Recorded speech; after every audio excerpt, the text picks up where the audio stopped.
తండ్రి. నిన్ను పాటల ద్వారా కీర్తించాం దేవా. అదేవిధంగా వాక్య పఠనం చేసినారు తండ్రి. పాటలు పాడిన ప్రతి ఒక్కరిని కూడా దీవించండి. అదేవిధంగా వాక్యాన్ని చదివిన కూడా దీవించి ఆశీర్వదించండి దేవా. తండ్రి, ఈ సమయంలో నీ కుమారుడు వాక్యాన్ని అందిస్తుండగా సమయోచితమైన జ్ఞానంతో నింపి బోధించే భాగ్యాన్ని దయచేయమని, వింటున్న మేము కూడా వినే చెవులు గ్రహించమని, మనసును ప్రసాదించమని, చెప్పిన వాక్యాన్ని తండ్రి మా హృదయంలో భద్రపరుచుకొని వాక్యానుసారంగా జీవించే భాగ్యం దయచేయమని, ఇంత మంచి కార్యక్రమానికి తలపెట్టిన నీ కుమారుడు కూడా దీవించి ఆశీర్వదించమని, మా ప్రభు రక్షకుడైన యేసుక్రీస్తు వారైతే శ్రేష్టమైన నామంలో ఈ ప్రార్థన సమర్పిస్తున్నాం తండ్రి. ఆమేన్. ఈ సమయాన్ని ఆరోన్కు అప్పచెప్తున్నాం.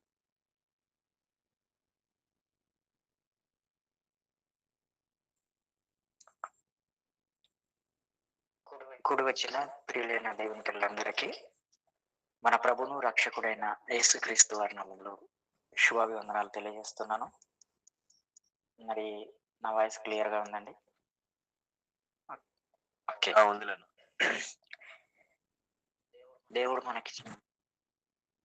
దేవుడు మనకిచ్చినటువంటి గొప్ప ఈ అవకాశాన్ని మరి 2 నిమిషాలు వాక్యాన్ని మరి వినడానికి మీరందరూ కూడా మీ మనసును సిద్ధపరచుకోవాల్సిందిగా కోరుతున్నాను.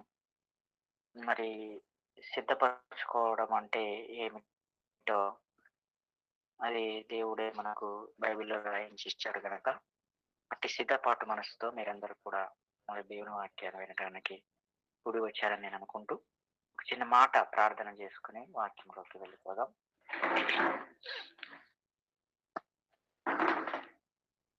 మమ్మల్ని మిక్కిలిగా ప్రేమిస్తున్న మా ప్రియ పరలోకమందున తండ్రి, మహోన్నత సర్వాధికారి అయిన గొప్ప దేవ, మీ ఉన్నతమైన పరిశుద్ధమైన నామం బట్టి మీకు కృతజ్ఞతాస్తులు తెలియజేస్తూ ఉన్నాము. ఇదిగోనైనా మరి ఈ మీట్లో వచ్చిన మీ పిల్లలందరినీ బట్టి నాయన మరి మొరపెడుతున్నాము తండ్రి. మరి మీ పిల్లలకు రావాల్సినటువంటి ప్రసన్నమైన ప్రతి ఆశీర్వాదాన్ని కుమరించండి. ముఖ్యంగా నాయన మరి మేము ముఖ్యంగా నాకు నేనుగా హెచ్చరించుకొని అలాగే మీ పిల్లలకు కూడా తండ్రి నడుచుకోగలిగి ఈ ధన్యతను మీ పిల్లలకు అనుగ్రహించమని చెబుతున్న నాకును సమయోచితమైన జ్ఞానాన్ని దయచేసి మా అందరి ద్వారా మీరు ఘనతను మహిమను ప్రభావం పొందమని మా ప్రభును రక్షకుడైన యేసుక్రీస్తు వారి ఉన్నతమైన నామంలో ఈ ప్రార్థన అడిగి వేడుకొంచున్నాం తండ్రి. ఆమేన్. ప్రియమైన దేవుని వారలారా, దేవుడు మనకిచ్చినటువంటి గొప్ప ఈ ఆధిక్యతను మరి మనమందరం కూడా దేవుని వాక్యాన్ని వినడానికి చేరి వచ్చి ఉండగా మీరందరూ కొద్ది నిమిషాలు వాక్యాన్ని శ్రద్ధతో విని గ్రహించాలని ప్రేమతో మనం చేస్తున్నాము. ఎందుకు ఆ మాట అంటున్నానంటే ప్రియులారా, సత్యమైనదట దూరముగాను లోతుగాను ఉన్నది అని వాక్యంలో ఉన్నది. ఎందుకు మరి సత్యం అన్నది దూరముగా లోతుగా ఉన్నది అంటే అది నిజంగా ప్రియులారా దేవుడు మనకు రాయిస్తూ ఈ వాక్యాన్ని తన జ్ఞానాన్ని ఇవ్వటంలో ఇది ముందుగా పవిత్రమైనదని అలాగే యథార్థమైనదని ఇలాంటి మాటలతో ఎన్నో మాటలతో మనకు దేవుడు రాయించి ఉన్నాడు. ఒకసారి ఆ మాటను చూసుకుందాము. ప్రసంగి గ్రంథము చూద్దాం ప్రియులారా. ప్రసంగి గ్రంథము 7వ అధ్యాయము 24వ వచనంలో మాట ఉంటుంది. ఒకసారి చదువుకుందాం. ప్రసంగి గ్రంథము సత్యమైనది దూరముగాను బహులోతుగాను ఉన్నది, దాని పరిశీలన చేయగలవాడెవడు అన్న మాట మనకు తెలుసు ప్రియులారా. ఈ మాటను నిజంగా దేవుడు మనకు రాయిస్తూ దీనిని పరిశీలన చేయాలి, దానిని పరిశీలన చేయగలవాడెవడు అంటే బహుదూరముగా సత్యమైనదట బహుదూరముగాను లోతుగాను ఉన్నది. ఈ సత్యమైనది ఈ మాటను మరి మీరు జాగ్రత్తగా ఆలోచించినప్పుడు దేవుడు మన కోసం రాయించినటువంటి ఆ మహాజ్ఞాన గ్రంథమైన ఈ బైబిల్లో మనకు ఎన్నో మాటలు మనకు దేవుడు రాయించాడు. కానీ మనము ఒక్కొక్కటిగా చదువుకొని మన యొక్క జీవితానికి అవసరమైన ఆత్మీయ సంగతులను తెలుసుకునే అట్టి ధన్యతను దేవుడు మనకిచ్చాడు. కానీ ఒకేసారి దీన్నంతా కూడా పరిశీలన చేయటానికి మనకేమైనా వస్తుందా అంటే రాదు ప్రియులారా. బైబిల్ ముందు ప్రతి ఒక్కరు కూడా నిజంగా హ్మ్, బైబిల్ పండితులు, బోధకులు అనుకునేవారు కూడా ఏమంటారంటే అప్పుడప్పుడు బైబిల్ అన్నది మహాసముద్రంతో మరి సమానము. దానిని మనము ఒకవేళ తెలుసుకోవాలనుకుంటే ఒక చిన్న తుంపరతో సమానం. మనం తెలుసుకున్నదంతా కూడా చిన్న నీటి బొట్టుతో సమానం అని చాలామంది చెప్తుంటారు. అలాంటప్పుడు మనం చదువుకునే ఈ మహాజ్ఞాన గ్రంథం అంతా కూడా నిజంగా దూరంగా, లోతుగా ఉన్నట్టుగానే అనిపిస్తుంది ప్రియులారా. ముఖ్యంగా ఈ మరి లోతుగాను ఉన్నది దానిని పరిశీలన చేయువాడు యెహోవాయే. యెహోవాయే. ఇది పరిశీలన మరి మనమైతే తెలుసుకోవడానికి కష్టమే కానీ, అయితే మన హృదయములను పరిశోధించువాడు కూడా, పరిశీలన చేయువాడు కూడా దేవుడేనట ప్రియులారా. ఒకసారి ఆ మాటను కూడా మీరు చూడగలిగితే సామెతల గ్రంథము ఒకసారి చూడండి. సామెతల గ్రంథము 21వ అధ్యాయము చూడండి. సామెతల గ్రంథము 21వ అధ్యాయము 2వ వచనం చదవండి ప్రియులారా. సామెతల గ్రంథము ఒకడు తనకు ఏర్పరచుకొనిన మార్గము హ్మ్. ఎట్టిదైనను తన దృష్టికది న్యాయముగానే అగపడును. ఆ, యెహోవాయే హృదయములను పరిశీలన చేయువాడు. యెహోవాయేనట హృదయములను పరిశీలన చేయువాడు. అంటే ఖచ్చితంగా మనము ఒకేళ మనం ఎంత పరిశీలన చేసినా మన పరిశీలనకు అందనటువంటి మహాజ్ఞాన గ్రంథం అంతా కూడా దేవుడు బైబిల్‌లో రాయించి ఇచ్చాడు. ఏమండి? బైబిల్‌లో రాయించి ఇచ్చినటువంటి ఈ దాన్ని మనము కేవలం కొన్ని ఒక్కొక్క అంశముగా మనం విడగొట్టి నేర్చుకోవలసిందే ప్రియులారా. బైబిల్ ఎప్పుడు కూడా మొత్తం నాకొచ్చింది అని ఎవరు చెప్పటానికి వీల్లేదు. ఎందుకనంటే అది దేవుని స్వాధీనంలోనే ఉన్నది. దేవుడే మన హృదయములను కూడా పరిశీలన చేయువాడు ప్రియులారా. అయితే ఈరోజు ఈ పరిశీలన అనే ఈ ఈ యొక్క అంశంలోకి మనం వెళ్ళే ముందు దేవుడు నుండి వచ్చినటువంటి పరిశీలన లేదా పరిశోధన అన్నది మనం కూడా పరిశీలన చేయవలసినటువంటి వారంగా ఉన్నాము. ఏమండి? వాక్యాన్ని ఈరోజు ఉదయకాలపు వాక్య ధ్యానం అని నేను టైటిల్ ఇచ్చాను. అంటే ధ్యానము అనే ఈ మాటను మనం పరిశీలన చేయగలిగితే ఆలోచన లేదా వాక్యాన్ని చదవటం కాదు గానీ, చదివిన దానిని మనము ఆలోచించేదాన్నే పరిశీలన అని చెప్పవచ్చు. ఎలా ఎలా చెప్పొచ్చు అనంటే ప్రియులారా, వాక్యము మనము చదవటము అన్నది నిజంగా చదివితే మనకు అర్థం కాదు ప్రియులారా. కేవలం చదువుకోవటం వరకే మాత్రం మనం ఆలోచిస్తే మాత్రం మనకు వాక్యం అన్నది అర్థం కాదు ప్రియులారా. ఆ మాట ఒకసారి వాక్యము మనం చదివితే అర్థం కాదు. ఎందుకనంటే దేవుని నుండి వచ్చిన ఈ పరిశీలన లేదా పరిశోధన అనే ఈ మాట ఆహ్, మనందరం కూడా చాలా జాగ్రత్తగా ఆలోచన చేయాలి ప్రియులారా. హృదయములను పరిశోధించువాడు యెహోవాయే. ఒకడు ఏమంటాడు? ఒకడు తన్ను ఒకడు హ్మ్. తనకు ఏర్పరచుకొనిన మార్గము ఎట్టిదైనను ఇదైనను తన దృష్టికది న్యాయముగానే అగుపడును. చూడండి. మనకు ఏదైనా గాని మన దృష్టికి మనం వెళ్ళేటువంటి మార్గం కూడా మనం ఏదైనా ఒక విషయాన్ని మనం ఎంచుకొని ఈ భూమి మీద మనం బ్రతుకుతున్నప్పుడు మనం అనుకునేదంతా కూడా మనకు నిజంగా న్యాయంగానే అనిపిస్తుంది. నిజంగా ప్రియులారా న్యాయముగానే అనిపిస్తుంది. కానీ మనం అనుకున్నది ఇంకొక ఇంకొకరి దగ్గరికి వెళ్తే అది నిజంగా అపార్థమైపోయే అవకాశం ఉంది. లేదా పాపముగానే పరిగణిస్తూ ఉంది ప్రియులారా. ఒకడు తనకు ఏర్పరచుకొనిన మార్గము ఎట్టిదైనను అది తన దృష్టికి న్యాయముగానే అగుపడును. యెహోవాయే హృదయములను పరిశీలన చేయువాడట. దేవుడే మన హృదయాలను మనం ఏ మనం ఏర్పరచుకున్నది సరైనదా కాదా? నిజంగా ఇలాంటి విషయాల కోసం మనం ఆలోచన చేసినప్పుడు మనము ఏర్పరచుకున్న మార్గం మనకు సరైనదిగా కాకపోవచ్చు కొన్ని సందర్భాలలో. మనం వెళ్ళేటువంటి మార్గము మనకు సరైనదిగా కాకపోవచ్చండి. ఎందుకంటే దేవుడే మన హృదయాలను పరిశీలన చేయువాడు గనుక ఆయనకే మన హృదయాల్ని అప్పగించుకొని తండ్రి, ఈ రోజు నేను వెళుతున్నటువంటి ఈ మార్గంలో నేను సరిగానే వెళుతున్నానా? ఎందుకు ఈ మాట అనవలసి వస్తుందంటే, తుదకు అది మరణమునకే దారి తీస్తుంది అనే మాట కూడా ఇంకొక దగ్గర ఉంటుంది. ఏమండి? మార్గం ఏమండి ప్రియులారా, ఆహ్, ఆ మాట మరి తుదకు అది మీ మరణమునకే దారి తీస్తుంది. మీరు ఏర్పరచుకున్నటువంటి మార్గము మీకు సరిగానే కనబడుతుంది. కానీ చివరికి లాస్ట్‌గా అది వచ్చేవరకి మరణానికే దారి తీస్తుంది. గనుక మన హృదయాలను దేవునికి అప్పగించుకొని వాక్యానుసారంగా మన జీవితాన్ని కొనసాగించాలని ఈరోజు ఈ వాక్య ధ్యానం ద్వారా మనం తెలుసుకోవచ్చు ప్రియులారా. అంటే ఈ పరిశీలన అనే మాట ముందుగా ఎవరితో నుంచి వచ్చిందంటే దేవుని దగ్గర నుంచే వచ్చింది ప్రియులారా. దేవుడి దగ్గర నుంచి వచ్చినటువంటి ఈ పరిశీలన మనం కూడా చేయగలిగితే, వాక్యము ఇచట కొంచెము అచట కొంచెము యెహోవా వాక్యము మీకు వచ్చును అనే మాట మనకందరికీ తెలిసిన మాట.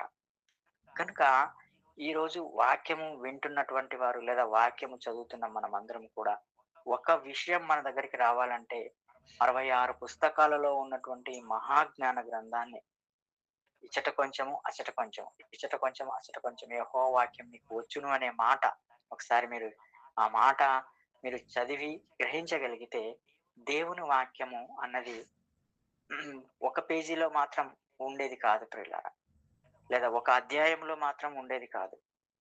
ఎందుకనంటే 66 పుస్తకాలు దేవుడు మనకి ఇవ్వడంలో గల ఉద్దేశం ఏంటంటే, ఈ వాక్యాన్ని పరిశీలనగా చదువుకొని, పరిశీలనగా తెలుసుకొని, వాటి ప్రకారంగా నా పిల్లలు నడుచుకోవాలని దేవుడు మనల్ని అందరినీ కూడా ప్రేమించి, మనం నిజంగా ఆయనను ప్రేమించకపోయినప్పటికీ మనము ఈ ఎన్నిక లేని మన కోసం ఆయన పరలోకం నుండి ఆ దేవాది దేవుడు మనకు రాయించడంలో గల ఉద్దేశం ఏంటంటే, నా పిల్లలు నా మాటలు తెలుసుకుని వాక్యానుసారంగా బ్రతికి నేనున్న మహాలోకానికి రావాలని.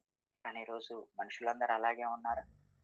నిజంగా పిల్లల మనుషులందరిని కోసం మనం ఆలోచన చేయగలిగినప్పుడు ఎవడు కూడా ఈ భూమి మీద నీతిమంతుడు లేడు, ఒక్కడు లేడు. ఏమండి? దేవుని వాక్యాన్ని తెలుసుకునే వారు కూడా లేరట ప్రియులారా. అవునా? ఒకసారి ఆ మాటను చదవగలిగితే రోమీలకు రాసిన పత్రిక, రోమా పత్రిక చూడండి 3వ అధ్యాయము, రోమా పత్రిక 3వ అధ్యాయం 11వ వచనం చదవండి. నీతిమంతుడు లేడు, ఒక్కడును లేడు, లేడు, గ్రహించువాడు ఓడును లేడు, దేవుని వెతుకువాడు ఎవడును లేడు. చూడండి, గ్రహించేవాడెవడు లేడు. దేని గ్రహించాలి? దేనిని గ్రహించాలి? వాక్యాన్ని వెతికేవారు, దేవుణ్ణి వెతికేవారు లేరట ప్రియులారా. దేవుణ్ణి మాట మనకు రాయిస్తూ ఆనాటి నుండి నేటి వరకు కూడా భూమి మీద నీతిమంతుడు అనేవాడే లేడట ప్రియులారా. అంటే మనుషులందరూ కూడా ఏదో ఒక విషయంలో పొరపాటు పడి తప్పిపోయినటువంటి వారే. భక్తులైనప్పటికీ మరి భక్తులు కూడా తప్పు చేస్తారంటే అవును ప్రియులారా. తప్పు చేశారు కనుకనే దేవుడు ఈ మాట రాయించాడు. ఈ భూమి మీద బ్రతుకుతున్న మనుషులందరూ కూడా ఏదో ఒక విషయంలో తప్పు చేసి, అలాగే వాక్యాన్ని గ్రహించేవారు లేరు అంటున్నారు అక్కడ. ఒకసారి మళ్ళీ చదవండి అన్న. ఒకసారి చదువుకుంటే, ఒక్కడును లేడు, నీతిమంతుడు లేడు, ఒక్కడును లేడు, గ్రహించువాడు ఓడును లేడు, దేవుని వెతుకువాడు ఓడును లేడు. గ్రహించేవాడు ఎవ్వడు లేడట. అంటే దేవుణ్ణి వెతికేవారు కూడా ఈ భూమి మీద లేరా అంటే అవునండి ప్రియులారా. ఏదో ఒక విషయంలో మనం పొరపాటు పడి తప్పిపోయినప్పుడు మరి దేవుని ఆవేదనను పౌలు గారి ద్వారా రాయిస్తూ ఈ భూమి మీద ఆనాటి నుండి నేటి వరకు కూడా ఎవరు ఏదో ఒక విషయంలో పొరపాటు చేసి తప్పిపోయినటువంటి వారే ఉన్నారు. అలాంటి మీరందరూ కూడా నన్ను పరిశీలనగా తెలుసుకోవాలి, అప్పుడే నేను ఆనందిస్తాను అంటాడు. చూడండి ఒకసారి ఇర్మియా గ్రంథంలో ఉన్న మాటను చదువుకుందాం. ఇర్మియా గ్రంథము, దేవుడు ఎవరిని బట్టి ఆనందించేవాడుగా ఉన్నాడో చూడండి. ఇర్మియా గ్రంథము 9వ అధ్యాయము 24వ వచనంలో కూడా ఒక మాట ఉంటుంది. ఆ మాటను చదువుకుందాం. ఇర్మియా గ్రంథము, అతిశయించువాడు దేనిని బట్టి అతిశయింపవలెననగా, భూమి మీద కృప చూపుచు నీతి న్యాయములు జరిగించుచున్న యెహోవాను నేనే అని గ్రహించి నన్ను పరిశీలనగా తెలుసుకుంటను బట్టి అతిశయింపవలను. అండి ప్రియులారా, ఎంతో చక్కగా స్పష్టంగా మన అందరి కోసం రాయిస్తూ దేవుడు తన మాటలను నేను ఏమండి మీరు నీతి న్యాయములు జరిగించుచున్న ఈ యెహోవా యెహోవాను నేనే అని గ్రహించి నన్ను పరిశీలనగా తెలుసుకున్న దానిని బట్టి, అంటే ఈ భూమి మీద నాకు ఏదో ఉంది, నేను ఏదో సాధించాను, సంపాదించాను అనే ఈ దీనికోసం నిజంగా ప్రియులారా ఈరోజు మనుషులందరూ ఒకరిని చూసి ఒకరు ఆ వాళ్ళంత సంపాదించారంటే నేను దానికంటే పై దానిని సంపాదించాలనే ఈ ఆశ బట్టి, ఈ ఆశను బట్టి ఒకరినొకరు చూసుకుని అతిశయిస్తున్నారు. కానీ మీరు అతిశయించేది దేనిని బట్టి అతిశయించాలో తెలుసా? యెహోవాను నేనే అని మీరు పరిశీలనగా తెలుసుకొని, మళ్ళొకసారి చదవండి ఆ మాట. నీతి న్యాయములు అనే దగ్గర నుంచి 24వ వచనం, 9వ అధ్యాయం 24వ వచనం. ఉమ్. నీతి న్యాయములు జరిగించుచున్న జరిగించుచున్నా నీతి న్యాయములు జరిగించుచున్న ఉమ్. యెహోవాను నేనే అని గ్రహించి నన్ను ఉమ్. పరిశీలనగా తెలుసుకొనున్న దాన్ని బట్టి అతిశయింపవలెనని ఉమ్. అట్టి వాటిలో నేను ఆనందించువాడనని యెహోవా సెలవిచ్చుచున్నాడు. అలా ఎవరైతే నన్ను తెలుసుకొని పరిశీలనగా నన్ను తెలుసుకొని నీతి న్యాయములు జరిగించేది యెహోవాయే. ఆయనే ఈ భూమి మీద ఉన్నాడు. ఆయన ఈ భూమి మీద మనల్ని అందరినీ కాపాడుతున్నాడని గ్రహించి దానిని బట్టి ఎవరైతే తెలుసుకుంటారో వారిని బట్టే నేను ఆనందించుచున్నాను. అండి దేవుడు ఆనందపడాలంటే కూడా మనకు ఉండవలసినటువంటి క్వాలిఫికేషన్ ప్రియులారా, దేవుడు మన యందు ఆనందపడాలి అని అంటే కూడా మనము ఆయనను జాగ్రత్తగా తెలుసుకొని, ఏమండి దేవుణ్ణి తెలుసుకునవలసినటువంటి అవసరత ఏమైనా ఉందా అంటే అవును ఉంది ప్రియులారా. దేవుణ్ణి తెలుసుకుంటాం బట్టి మన ఆత్మ రక్షింపబడాలంటే కూడా ఖచ్చితంగా దేవుణ్ణి తెలుసుకోవాలి. దేవుని నీతి న్యాయములు మనం ఆయనే కదా మనకు నీతి న్యాయములు జరిగించేది. ఆ యొక్క ఆ ఉమ్, నీతి న్యాయములు జరిగించేది దేవుడే అని మనం తెలుసుకోవాలి. నిజంగా ప్రియులారా, అలాంటి వారుగా మీరు ఎవరైతే ఉంటారో అలా మీరు ఉన్నప్పుడే నేను వారిని బట్టి నేను ఆనందిస్తున్నాను అనే దేవుని మాట అండి. దేవుడు ఇన్ని మాటలు సెలవిచ్చినప్పటికీ నిజంగా ఈరోజు వాక్యాన్ని ఎవరైనా పరిశీలనగా చదువుతున్నారా, పరిశీలనగా ఆ ఆ, చదివి గ్రహించుచున్నారా ప్రియులారా? ఈ భూమి మీద ఎవరు లేరు ప్రియులారా. ఈ భూమి మీద ఈ దేవుని మాటను పరిశీలనగా ఏదో మనం మీటు ఆన్ చేసుకున్నాము, లేదా మీట్ లో ఉన్నాము కదా, ఇంకా వాళ్ళు చూస్తున్నారు మమ్మల్ని, వాక్యం వింటున్నారని మీరు అనుకుంటే పొరపాటు ప్రియులారా. మనల్ని అందరినీ కూడా ఒకవేళ మనం భూమి మీద ఉన్న ఒకరినొకరు మనము ఇలా మోసం చేసుకోవచ్చేమో, కానీ దేవుణ్ణి మాత్రం మనం మోసం చేయలేము. ఎందుకో తెలుసా? దేవుడు ఆకాశం నుండి మనల్ని చూస్తూ మన హృదయాలను పరిశీలన చేసేవాడుగా దేవుడు ఉన్నాడు ప్రియులారా. ఒకసారి ఆ మాటను కూడా చూడండి. కీర్తనల గ్రంథము చూడండి ప్రియులారా. కీర్తనల గ్రంథము 53వ అధ్యాయం అనుకుంటున్నాను, 2వ వచనం చూడండి. కీర్తనల గ్రంథము 53వ అధ్యాయం 2వ. వివేకము కలిగి వెదకువారు కలరేమో అని దేవుడు ఆకాశం నుండి చూచి నరులను పరిశీలించెను. చూడండి, నరులను పరిశీలించను. దేవుడు పైనుండి వివేకముతో నన్ను వెదుకువారు ఉన్నారా అని చెప్పి దేవుడు ఆకాశం నుండి మనల్ని చూడవలసినటువంటి అవసరత ఏమొచ్చింది పిల్లారా? ఏమొచ్చింది అంటే ఆయనను వెతికేవారు కూడా ఆనాటి నుండి నేటి వరకు కరవైపోతున్నటువంటి నేటి పరిస్థితుల్లో దేవుడు మనల్ని అందరినీ కూడా పరిశీలన చేసి మనం వాక్యాన్ని పరిశీలన చేయట్లేదని చెప్పి ఆయనే మన కోసం ముందుగా తను మన కోసం పైనుండి పరలోకం నుండి తన కళ్ళతో మనల్ని అందరినీ చూసి వివేకంతో నన్ను వెతికేవారు ఎవరైనా ఉన్నారా ఈ భూమి మీద అని చెప్పి ఆయన ఆకాశం నుండి చూడవలసినటువంటి పరిస్థితిని మానవ సమాజం కల్పించింది ప్రియులారా. ఏమంటారు? కల్పించిందా లేదండి? అంటే వివేకంతో తనను వెతకాలని చెప్పి దేవుడు మనల్ని అందరినీ పరిశీలనగా చూస్తూ ఉన్నాడు. ఈ పరిశీలన అనే ఈ మాట దేవుని నుండే వచ్చినది ప్రియులారా. దేవుడే ముందుగా మన కోసం ఆయనే పరిశీలన చేశాడు గనక మీరు నా మాటలను పరిశీలన చేయండి, నా వాక్యాన్ని మీరు ఆలోచన చేయండి అని చెప్పి తన మాటలను మనకు 66 పుస్తకాలుగా ఒక మహాజ్ఞాన గ్రంథముగా మన చేతిలో పెట్టినప్పుడు నిజంగా మనం పరిశీలన చేస్తూ ఉన్నామా తన మాటలను. అందుకే ఈరోజు ఉదయకాల వాక్య ధ్యానం అని మరి ఏం చెప్పాలి నా పిల్లలకు, నీ పిల్లలకు నేను ఏం చెప్పాలి తండ్రి అని నేను మరి దేవునితో అడిగినప్పుడు దేవుడు నాకు ఈ మాటను నీ పిల్లలతో ఈ మాట చెప్పు, పరిశీలనగా నన్ను తెలుసుకోవాలని చెప్పు నా పిల్లలకని చెప్పి తండ్రి అయినటువంటి దేవుడు మరి వాక్యం ద్వారా నాతో హెచ్చరించాడు పిల్లరా. అంటే నాకు నేనుగా హెచ్చరింపబడి ఆ తర్వాత వింటున్నటువంటి మీతో వినువారికి మేలు కలిగేటువంటి మాట నా ద్వారా దేవుడు పలికిస్తున్నాడని నేను అనుకుంటున్నాను అండి. ఎందుకు ఈ మాట అనవలసి వస్తుందంటే మీరు లేదా మనమందరం కలుసుకొని ఆ తండ్రి దగ్గరికి మనం వెళ్ళాలి. అంటే ఈ వాక్యాన్ని మనం పరిశీలనగా తెలుసుకుంటేనే మనకు దేవుని వాక్యం వస్తుందట ప్రియులారా. ఇచ్చట కొంచెం అచట కొంచెం రాయబడినటువంటి వాక్యం మనకు రావాలి అంటే వాక్యాన్ని మనం పరిశీలనగా తెలుసుకోవాలి అండి. పరిశీలనగా తెలుసుకోవాలా?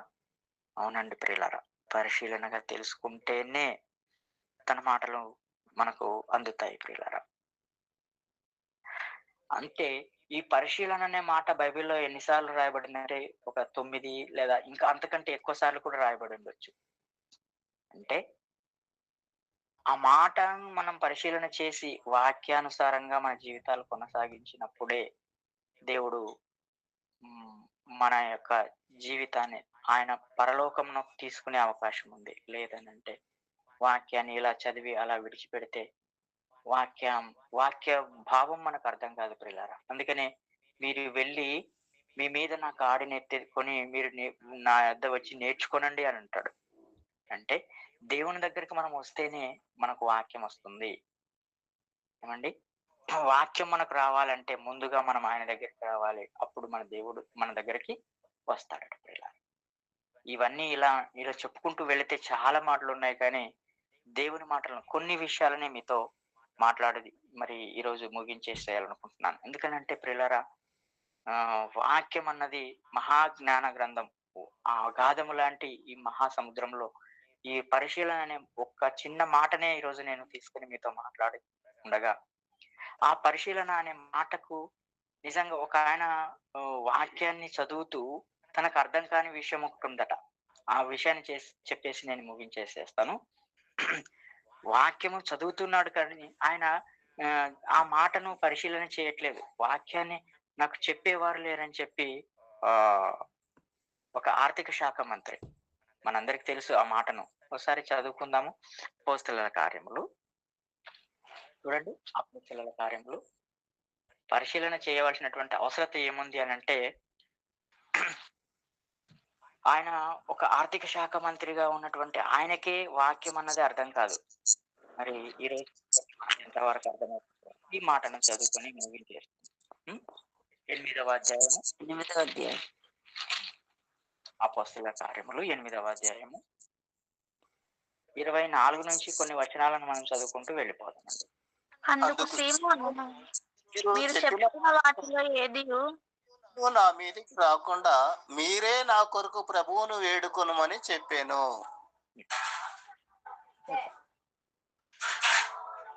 ఇంకా అంతటా వారు సాక్ష్యం ఇచ్చుచు ప్రభువు వాక్యము బోధించి యెరూషలేమునకు తిరిగి వెళ్ళుచు సమరయుల అనేక గ్రామములో సువార్త ప్రకటించుచు వచ్చిరి. ప్రభుదూత, నీవు లేచి దక్షిణముగా వెళ్ళి యెరూషలేము నుండి గాజాకు పోవు అరణ్య మార్గమును కలుసుకొమ్మని ఫిలిప్పుతో చెప్పగా అతడు లేచి వెళ్ళెను. ఎందుకు కలుసుకోమని చెప్పాడు, ఎవరున్నారు అక్కడ అని ఒకసారి ఆలోచన చేస్తే ఇంకా చదవండి. అప్పుడు ఐథియోపియాల రాణి అయిన కందెకే క్రింద మంత్రి అయి ఆమె యొక్క ధనగారమంతటిని మీదనున్న ఐథియోపియుడైన నపుంసకుడు ఆరాధించుటకు యెరూషలేమునకు వచ్చి ఉండెను.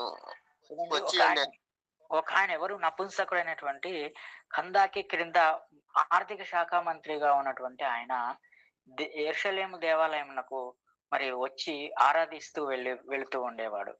కానీ వెళుతున్నటువంటి ఈయనకు ఒక విషయము మరి అర్థం కాలేదు ప్రియులారా. ఏం చేస్తున్నాడట ఆయన వెళుతూ ఉండగా? ఇప్పుడు చదువుకుందాం. చదవండి సార్.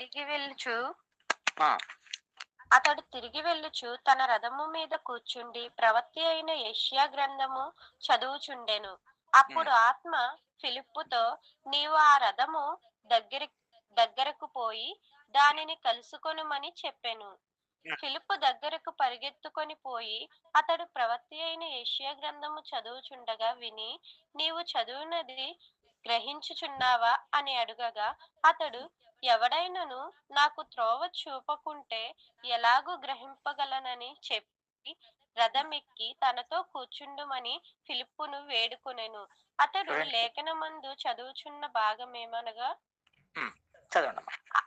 ఆయన గొర్రె వలె వదకు తేబడిన బొచ్చు కత్తిరించువాని ఎదుట గొర్రెపిల్ల ఎలాగు మౌనముగా ఉండెనో అలాగే ఆయన నోరు తెరవకుండెను.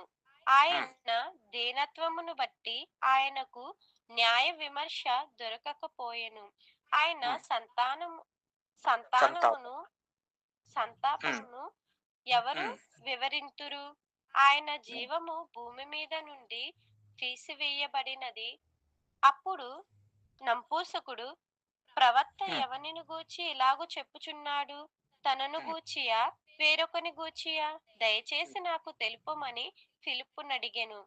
చూడండి ప్రియులారా, ఇదంతా చదువుతున్నప్పుడు మనకు ఒక విషయాన్ని ఆ నపుంసకుడు ఫిలిప్ గారితో అడుగుతున్నాడు ప్రియులారా.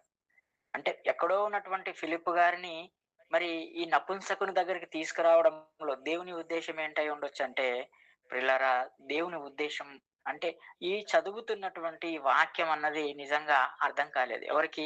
నపుంసకునికి. అంటే ఆర్థిక శాఖ మంత్రిగా ఉన్నటువంటి ఆయనకే ఈ యొక్క సందర్భం అర్థం కాలేదంటే, ఈ రోజు బైబిల్ చదువుతున్నటువంటి మనందరికి కూడా అన్ని విషయాలు మనకు అర్థమవుతాయంటే లేదు ప్రియులారా. ఎవరో ఒకరు వచ్చి బోధించి అంటే చెబితేనే మనకు అర్థమవుతున్నాయి. కానీ ఈ రోజు ఎక్కడికి కూడా ఆరాధనకు వెళ్లకుండా కేవలం ఆన్లైన్ లో కూర్చొని వాక్యం కొద్దిసేపులు విని ఇలా విడిచిపెట్టే వారికి నిజంగా బైబిల్ అర్థమవుతుందంటారా? లేదండి. ఆయనకే అర్థం కాలేదు. ఆయననే అడుగుతున్నాడు. ఏమని అడుగుతున్నాడు? ఇది తను గూర్చి చెప్తున్నాడా వేరొకను గూర్చా? అంటే ప్రవక్త అయినటువంటి యెషయా గ్రంథాన్ని ఆయన విప్పి చదువుకుంటున్నాడు, కానీ ఆయనకు అర్థం కాలేదు. ఆ అర్థం కాలేనప్పుడు ఫిలిప్ గారు మరి ఆయన దగ్గరకు వచ్చి ఇది ఎవరి గూర్చి అని చెప్పి ఫిలిప్ గారిని ఆయన అడుగుతున్నాడు. అన్నప్పుడు వాక్యమును మనము నిజంగా పరిశీలనగా చదువుకుని గ్రహించినప్పుడే మనకు అర్థమవుతుంది. మరి ఇది ఎవరి గురించి రాయబడి ఉంది అని ఒకసారి ఆయన చదువుతున్నప్పుడు ఆయననే అడిగాడు, ఇది ఎవరి గురించి? ప్రవక్త యెషయా గురించి చెప్పుకుంటున్నాడా లేదా ఇంకా వేరొకరి గురించి చెబుతున్నాడా అనే ఈ యొక్క సందర్భాన్ని ఒకసారి మరి ఇది ఎవరి గురించి అని మనం వాక్యమును అడిగితే ఒకసారి ఇదే యెషయా గ్రంథంలో ఉన్న మాటను చదువుకుందాం. ఇప్పుడు చదువుకుందాం. యెషయా గ్రంథమే చదువుతున్నాడు కనుక ఆ గ్రంథంలో ఉన్న ఆ వాక్యాన్ని మనము ఇప్పుడు ఈ సందర్భంలో చదువుకుందాం. యెషయా గ్రంథము 53వ అధ్యాయం లేదా 55వ అధ్యాయంలో ఉంటుంది. ఒకసారి ఆ సందర్భం తీయండి. 55వ అధ్యాయం తీయండి ఒకసారి. 55వ అధ్యాయం 6వ వచనం నుంచి ఈ మాట ఉంటుంది అనుకుంటున్నాను. యెహోవా మీకు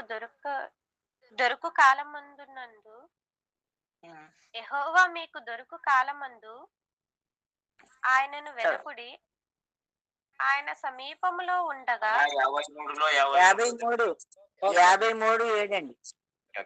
ఓకేనండి. 53వ అధ్యాయము. ఆయన బాధింపబడిన అతడు నోరు తెరవలేదు. వదకు తేబడు గొర్రె పిల్లయు బొచ్చు కత్తిరించు వాని ఎదుట గొర్రెయు మౌనముగా నుండినట్లు అతడు నోరు తెరవలేదు. ఇది ఈ సందర్భం అంతా కూడా ఎవరి గురించి రాయబడి ఉన్నదంటే ప్రభు అయిన యేసుక్రీస్తు వారి గురించి రాయబడినటువంటి మాట. అంటే ఆయన అనుకుంటున్నాడు ఇది ప్రవక్త చెబుతున్నాడు కదా, ఇది తన కోసమే చెబుతున్నాడా లేక వేరొకరి కోసమని ఆయన అడుగుతున్నప్పుడు ఇది ప్రవక్త తన కోసం కాదు, వేరొకరు గురించి చెప్తున్నాడు. ఆ వేరొకరు ఎవరో కాదు, మనందరినీ రక్షించడానికి వచ్చినటువంటి లోక రక్షకుడు ఆయనే యేసుక్రీస్తు. ఆ యేసుక్రీస్తు గురించే ఈ మాటలు రాయబడి ఉన్నాయి అని ఈ సందర్భం చదువుతున్నప్పుడు మనకు అర్థమవుతుంది. ఆయనకు మరి ఆ రోజు నోటి ద్వారా మరి సమాధానం చెప్పాడేమో కానీ ఈ రోజు మనం చూస్తూ ఆ వాక్యాన్ని చదువుతూ మనం సమాధానం గ్రహించవచ్చు. ఒకసారి చదువుకుందాం, ఆ సందర్భాన్ని చదవండి. చదవండి అమ్మా. అందుకు పిలుపు చదవండి. నోరు తెరచి ఆ లేఖనమును అనుసరించి అతనికి యేసును గూర్చిన సువార్త ప్రకటించెను. వారు త్రోవలో చూడండి, వెళ్ళుచుండగా ఉమ్, వారు యేసును త్రోవలో గూర్చిన సువార్త ప్రకటించెను. చదవండి. చూడండి, యేసును వారు గూర్చినటువంటి సువార్త చదవండి అమ్మా. వారు త్రోవలో వెళ్ళుచుండగా నీళ్లున్న ఒక చోటకి వచ్చినప్పుడు నంపూసకుడు, ఇదిగో నీళ్లు, నాకు బాప్తిసం ఇచ్చుటకు ఆటంకమేమని అడిగి రథము నిలుపుమని ఆజ్ఞాపించెను. పిలుపు, నీవు పూర్ణ హృదయముతో విశ్వసించిన ఎడల పొందవచ్చునని చెప్పెను. అతడు యేసుక్రీస్తు దేవుని కుమారుడని చాలమ్మా. ఎందుకు ఇవన్నీ మనం చదువుకోవడం గల ఉద్దేశం ఏంటంటే, వాక్యాన్ని మనము పరిశీలనగా తెలుసుకుంటే, ఆయన అన్నాడు నాకు బాప్తిసం ఇచ్చటానికి ఆటంకం ఏముంది అంటే, ఆయన ఈ మాటలు విని ఆయన మార్పు పొందాడు పిల్లలు, మారు మనసు పొందాడు. అంటే యేసును గూర్చినటువంటి ఈ వార్త ఆయన వినగానే, ఆహా, యేసుక్రీస్తు నా కోసం మౌనంగా ఉన్నాడా, బొచ్చు కత్తిరించు అని ఎదుటికి వెళ్ళినట్టుగా, అంటే ఒక గొర్రె ఏ రకంగా అయితే వెళుతుందో ఆ రకంగా నా కోసం నా ప్రభువు ఇలా అయ్యాడని చెప్పి ఆయన గ్రహించి ఆయన మార్పు పొంది ఇగో నీళ్లున్నటువంటి ఆ చోటుకి వచ్చినప్పుడు ఆయనే అన్నాడు, ఏమన్నాడు, నాకు బాప్తిసం ఇచ్చటానికి ఆటంకం ఏమైనా ఉందా, కనుక మరి నాకు వెంటనే బాప్తిసం ఇచ్చేయని చెప్పి అనగానే ఫిలిప్పు గారు వెంటనే ఆయనకు బాప్తిసం ఇచ్చి ఆయనను రక్షణలోకి నడిపించాడు. ప్రియులారా, ఇదంతా మీతో ఎందుకు చెబుతున్నానంటే, వాక్యాన్ని మీరు పరిశీలనగా తెలుసుకుంటే, అంటే ఒక సందర్భము మనకు రావాలంటే ఆ రాయబడిన ఈ మాటలన్నీ కూడా అచ్చట కొంచెం ఇచ్చట కొంచెం ఉన్నటువంటి మాటలను మనం పరిశీలనగా తెలుసుకుంటే వాక్యం అన్నది మనకు స్పష్టంగా అర్థమవుతుంది. అర్థమైనప్పుడు మనలో వచ్చే మార్పే అండి మారు మనసు. మనం ఒకవేళ పాపులుగా ఉన్నప్పుడు మన పాపం నుండి విడుదల పొందే ఆ శక్తిని దేవుడు మనకు, ఆ మారు మనసుని మనకు దేవుడు ఇస్తాడు, ఒక నపుంసకునికి ఇచ్చినట్టుగా. కనుక మరి ఈ ఉదయకాలపు వాక్యంలో ఈ రోజు మనం నేర్చుకున్నటువంటి విషయం ఏంటంటే, పరిశీలనగా యెహోవాయే ముందుగా మనల్ని పరిశీలించాడు, ఆ పరిశీలన మనం కూడా చేయాలని చేస్తే మనము వాక్యంగా నడుచుకునే అవకాశం వస్తుంది. ఆ అవకాశాన్ని మనం పొందుకోవాలంటే ఖచ్చితంగా ప్రతిరోజు కూడా మనం వాక్యాన్ని చదువుతూ పరిశీలనగా మరి వాక్యాన్ని చదవాలని మేము కోరుతూ, నాకు ఇచ్చినటువంటి కొద్ది అవకాశాన్ని బట్టి ఇంతవరకు ఓపికతో శ్రద్ధతో విన్న మీకు అందరికి కూడా ధన్యవాదాలను చెల్లించుకుంటూ ఒక చిన్న మాట ప్రార్థన చేసుకుని మిగతా సమయాన్ని అధ్యక్షుల వారికి మనకిలిగా పిలుస్తున్నాం. మీ ఉన్నతమైన నామంకై కృతజ్ఞతాస్తులు చెల్లిస్తున్నాము. కొద్ది మాటలే నీ పిల్లలతో చెప్పాను తండ్రి. నీ మాటలను 66 పుస్తకాలుగా పవిత్ర గ్రంథముగా మా చేతిలో పెట్టారు. పెట్టిన ఈ మహాజ్ఞాన గ్రంథాన్ని చదివితే అర్థమవుతుంది, పరిశీలనగా చదివితే మాకు అర్థమవుతుంది తండ్రి. అంటే గ్రహించే మనసుతో మేము ఉంటేనే ఈ వాక్యం మాకు అర్థమవుతుందని మేము తెలుసుకుని ఉండగా, మీ పిల్లలందరూ కూడా తండ్రి కొద్ది నిమిషాలు ఓపికతో నీ పిల్లలందరూ శ్రద్ధతో విన్న ఈ కొద్ది మాటలను వారి హృదయం అనే పలకల మీద రాసుకుని వాక్యానుసారంగా మా జీవితాన్ని కొనసాగించుకోగలిగే ధన్యతను మాకు దయచేయమని, ఇదిగో తండ్రి ఇంత మంచి కార్యక్రమాన్ని ఈ ఉదయకాలంలో జీవాహారాన్ని మాకు మరి వినటానికి బోధించడానికి అవకాశాన్ని కల్పించిన మీ కుమారులు మా ఆత్మీయులు తండ్రి, మరి వారిని వారి కుటుంబాన్ని చాలా కాచి కాపాడండి. అధ్యక్షత వహించి నడిపించినటువంటి మీ కుమారునికి వారి కుటుంబానికి కావలసినటువంటి సహాయాన్ని మీరు అనుగ్రహించమని మరొకసారి మమ్మల్ని అందరినీ కరుణగల హస్తములు అప్పచెబుతూ మా ప్రభును రక్షకుడైన యేసుక్రీస్తు వారి ఉన్నతమైన నామంలో ఈ ప్రార్థన అడిగి వేడుకొస్తున్నాం తండ్రి, ఆమేన్.